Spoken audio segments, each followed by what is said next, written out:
ایک بہترین تحریر اور پڑھنے کے لائق۔ دیوار پہ والد کے ہاتھ کا نشان۔ ابا جی بوڑھے ہو گئے تھے اور چلتے چلتے دیوار کا سہارا لیتے تھے۔ نتیجتاً دیوار کا رنگ خراب ہونے لگ گیا۔ جہاں بھی وہ چھوتے وہاں دیواروں پر ان کی انگلیوں کے نشان چھپ جاتے۔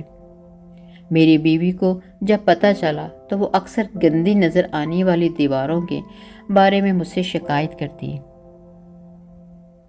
ایک دن سر میں درد ہو رہا تھا تو ابا جی نے سر پہ تیل کی مالش کی تو چلتے ہوئے دیواروں پر تیل کے داغ بن گئے۔ یہ دیکھ کر میری بیوی چیخ اٹھی اور میں نے بھی غصے میں اپنے والد کو ڈانٹ دیا اور ان سے بدتمیزی سے بات کی۔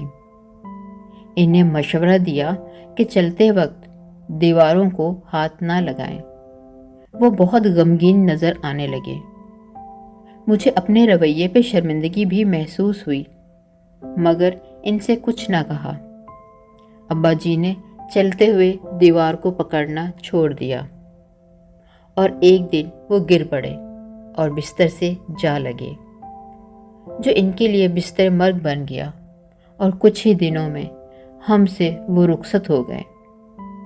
میں نے اپنے دل میں احساس جرم محسوس کیا اور میں ان کے تاثرات کو کبھی فراموش نہیں کر سکتا تھا، اور اس کے فوراً بعد اپنے آپ کو ان کی موت کے لیے خود کو معاف نہیں کر پاتا ہوں۔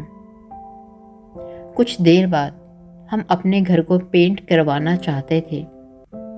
جب پینٹر آئے تو میرا بیٹا، جو اپنے دادا سے پیار کرتا تھا، نے مصوروں کو دادا کی انگلیوں کے نشانات صاف کرنے اور ان علاقوں کو پینٹ کرنے کی اجازت نہیں دی۔ پینٹر بہت اچھے اور جدت پسند تھے۔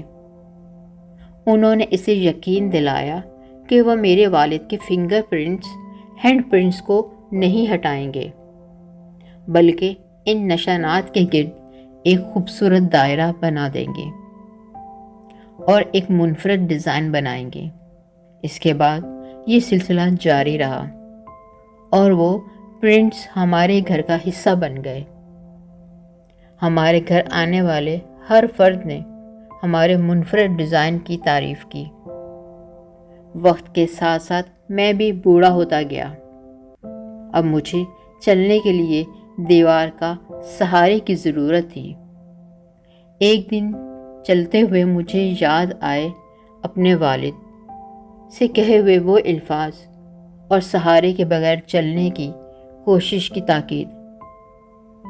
میرے بیٹے نے یہ دیکھا اور فوراً میرے پاس آیا اور چلتے ہوئے مجھے دیواروں کا سہارا لینے کو کہا۔ اس خدشے کا اظہار کرتے ہوئے کہ میں سہارے کے بغیر گر سکتا ہوں، میں نے دیکھا میرا بیٹا مجھے پکڑے ہوئے۔ میری پوتی فوراً آگے آئی اور پیار سے میرا ہاتھ اپنے کاندھے پہ رکھ کر سہارا دیا۔